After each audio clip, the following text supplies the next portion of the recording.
am Madison Gruber. I am here with Miss Brenda Beasley. Miss Brenda, if you would like to introduce yourself. Hi, I'm Brenda Beasley, and here on campus I work for the Division of Student Success. I am the Assistant Director of Orientation on campus for new and transfer students. I also work under the Office of University Advising and Student Transitions. So I'm just going to ask you a few questions about the commuter students and how, get that door. You're fine. Anyways, I'm just going to ask you a few questions about commuter students and life and transitioning with full-time students and full-time workers as well, how they go around pretty much. So my first question is, with the VSU Loves Our Commuter Students signs that are going on everywhere on campus, what is VSU doing to show this love to those commuter students? About 3 years ago, in 2019, we created, through the Division of Student Success, we created a new program to introduce to campus called the Commuter Success Coach. And it is a group of students that we have selected, trained, and it's a paid position for these students.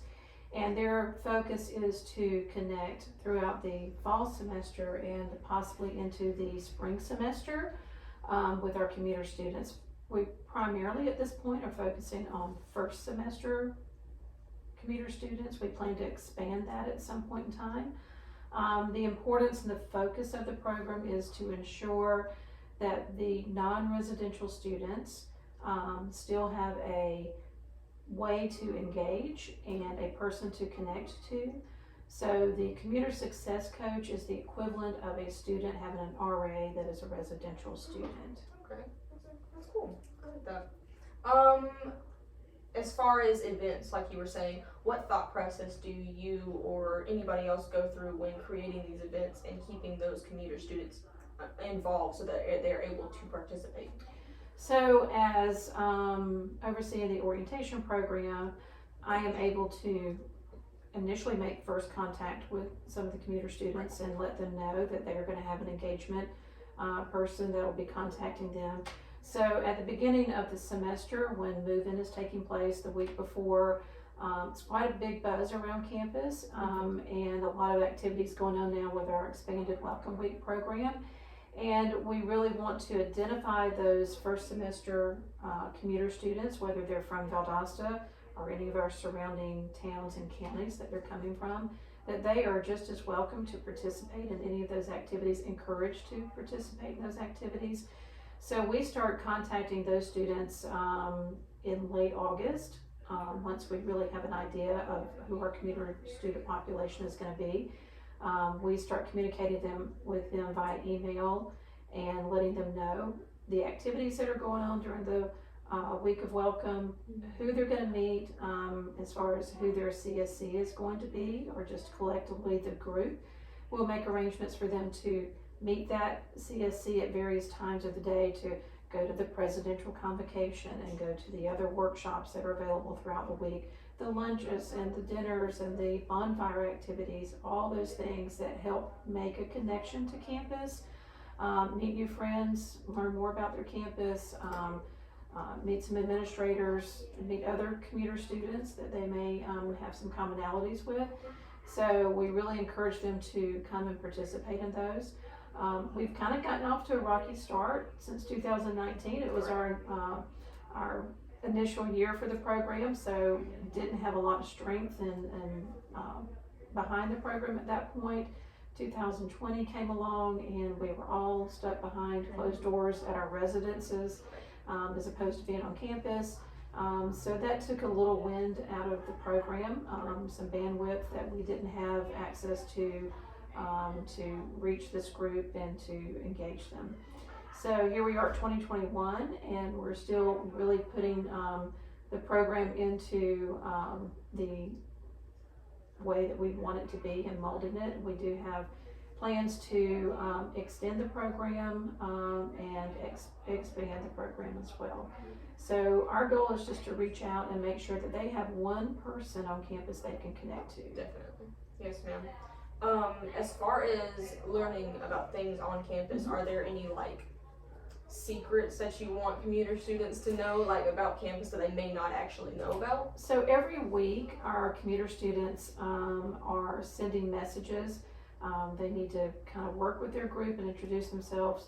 They may become a text group, they may become a group me, they may become a Facebook group, or just decide to get their information via email or text. And so we send out messages every week that just say, hey, if you have a question, you don't know who else to ask, please let me know.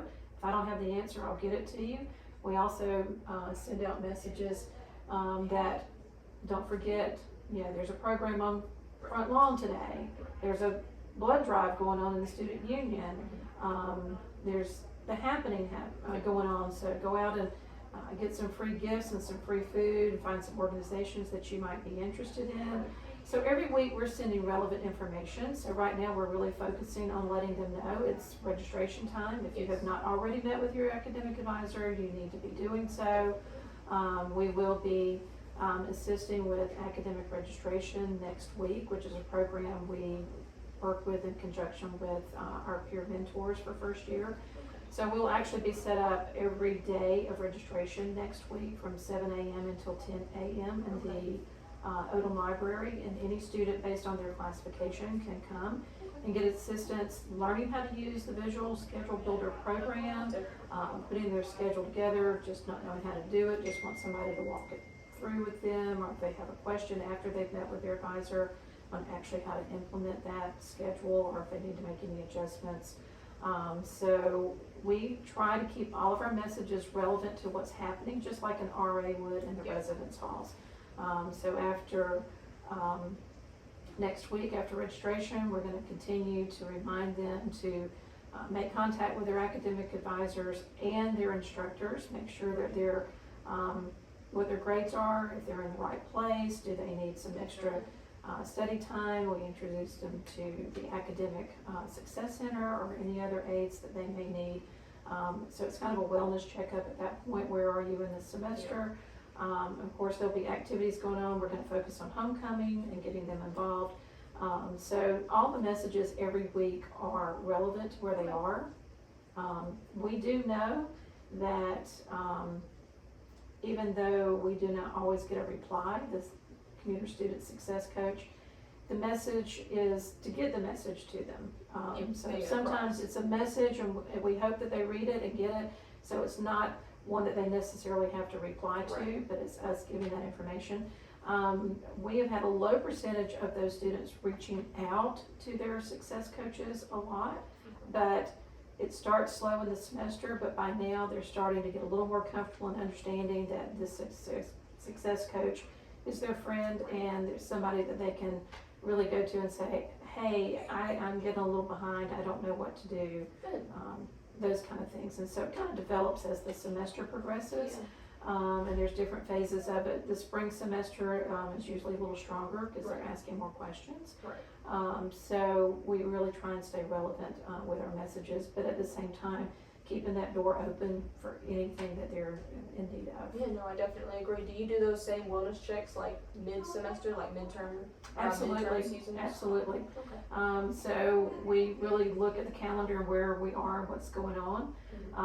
We also work with the academic support centers, advising centers, and if they've got students that they have concern about, that they've noticed, they'll reach out to me, and I'll make sure that success coach who's working with that student puts a little maybe extra time, a private message into them saying, hey, if you're needing some assistance, let me know. I can get you connected, whether it's academics, it's social, mental health, well-being, whatever that is, get them to the proper place on campus. That way they don't have to reach out if they don't. Absolutely. If they can't. And they're willing to take the extra mile if you want me to go with you. If you want to meet with me and go to the academic support center together for the first time, I'll be glad to do that or whatever. So it's just an older, more seasoned upperclassman that is willing to go to that first year student and say, nobody told me this, let me help you. Especially if you're new to campus, you don't really. Absolutely. This could be a transfer school for you and you don't really know what's going on. I've Absolutely. been there. For commuter students who work full-time as well and do full-time classes as well, there's a lot of hustle and bustle when it comes to getting to and from work and classes. Is there anything that will be going on with, say, commuter parking by chance, or do you maybe know anything about I'm it? not aware of any special commuter parking lots. However, the Parking and Transportation Office has recently, in conjunction with Student Government Association, the Oak Street parking deck is more of a commuter parking, meaning that those students are coming and going at random times more often during the day than a residential student, Right. who is encouraged to park on the parking deck of Sistella behind our campus recreation. I am trying to implement a program for commuter students. If they attend a certain number of functions in the semester, they can go into a lottery for a special parking space. So I'm working with some campus partners to see if that can be in place and be an incentive for some of our commuter students to have a specialized parking space designated for a specific amount of time for them. I know plenty of people who would be interested in that. Absolutely. I promise that one. Absolutely. For my last, I think my last question at the moment, most freshmen are required to live on campus for their first year of school, of course. How, this is in regards to your transitioning, how do you help with the transition with those freshmen who now have to do the commuter lifestyle now? How do you help that? How do you make that easier for them? Like, give them a mama bird from the nest type thing. Having them have a student-to-student contact through the Commuter Success Coach program is one way. At orientation, we do let them know we want you to feel as engaged on our campus as any residential student. Any program, your student fees pay the same as a residential student. Please take advantage of all the programs, not just social activities, clubs and organizations, but our health center, our counseling center, our academic support center, and career opportunities, the campus recreation, intramural sports, whatever it is you're interested in. You don't have to be a resident to take part in that. And what we do try and encourage them to do is take advantage of that, because the more engaged a student is, whether it's on a social or an academic level, the more they seem to persist in their academic pursuits as well. It keeps that engagement going.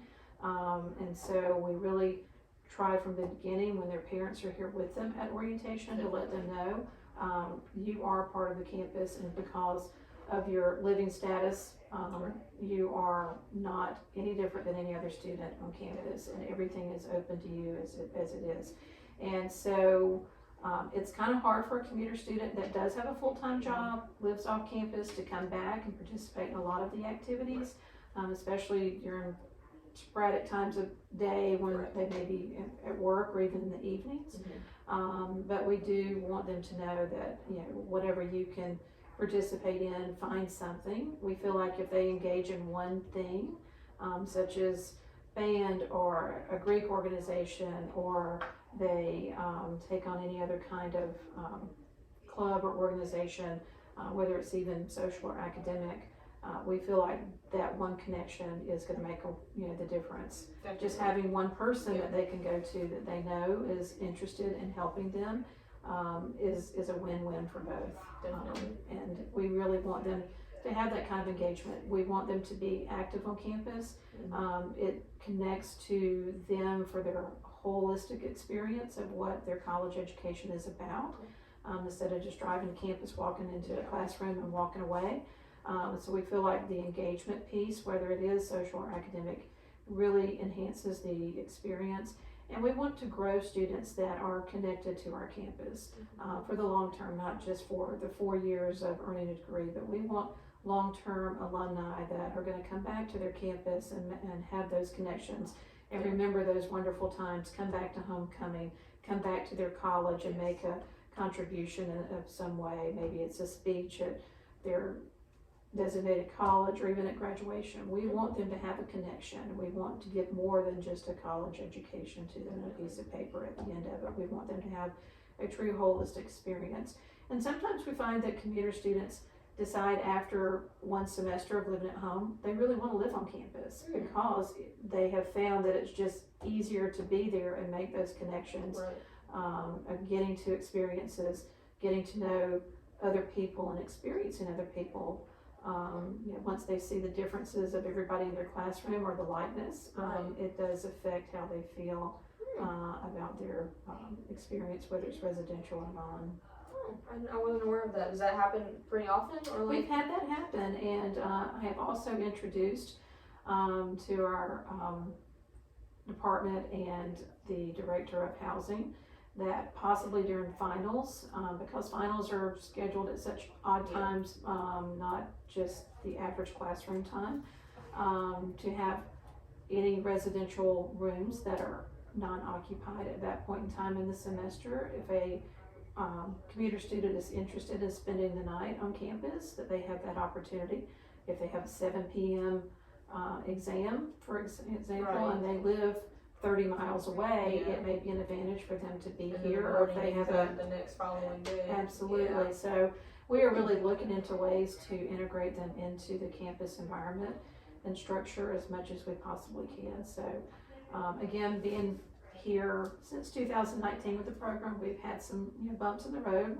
COVID has caused a lot of ways to look at things differently. It's put some things on pause that need to be put back into action, which is where we are right now. And so we're trying to rebuild the program stronger and better. And we hope to have some new programs implemented by this time next year. Definitely. It looks like it's going great. I mean, from the sounds of it, y'all have got a plan going. Well, we want them to know that there's as much as part of the thread of our campus as any other student. And that's not always a message that I think they've heard in the past. And commuter students are a growing population on campuses across America. A lot of students are deciding to stay closer to home for their collegiate education and the comforts of home, and not having the extra expense of living on a college campus. But that doesn't mean they need to sacrifice the experience at the same time. Understandable. I'm pretty much done. Do you have any last remarks or any comments you want to make before? So if you know any students that are interested in becoming a commuter success coach, it is a paid position. Okay.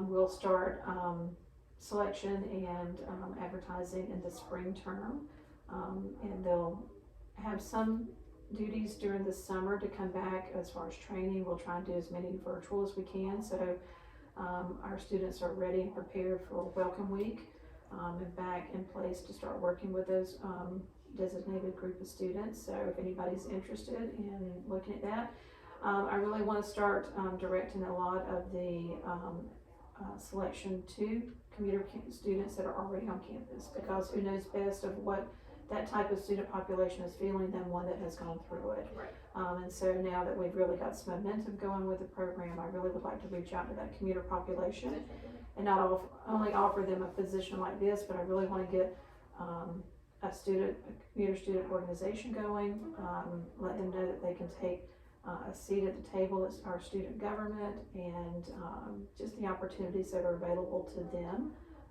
as a special population of our campus. Take advantage of all those Absolutely. special. And they already know what a commuter student is going to be experiencing, or some of the challenges that they're going to have, and who best to help them with that than someone that's been through it before. I agree, definitely. So if you know any students that are interested, we're going to get that up and running first thing in January. But they're welcome to contact me anytime. Of course, yes, I will definitely let Well, them thanks know for about your it. interest. You're very welcome. I just really want it to be known across our campus that we love our commuter students. They are a very important part of our population. It's a growing population, and I think our economic times are indicating that that group could even grow stronger in the next few years. So we want to be known as a university that welcomes that population as well. So that's our goal, and that's where we are. We're trying to really do some great things with that group and integrate them into our campus fabric. Well, I thank you for that, because You're welcome. I, as a community student, I definitely understand, and that's Wonderful. awesome. Thank you so much. You're welcome. Also, Thanks for thank your interest. And thank you for the time taking the time to answer a few of my questions and clarifying some things. It's been great. You are welcome. Like the interest. Thank you.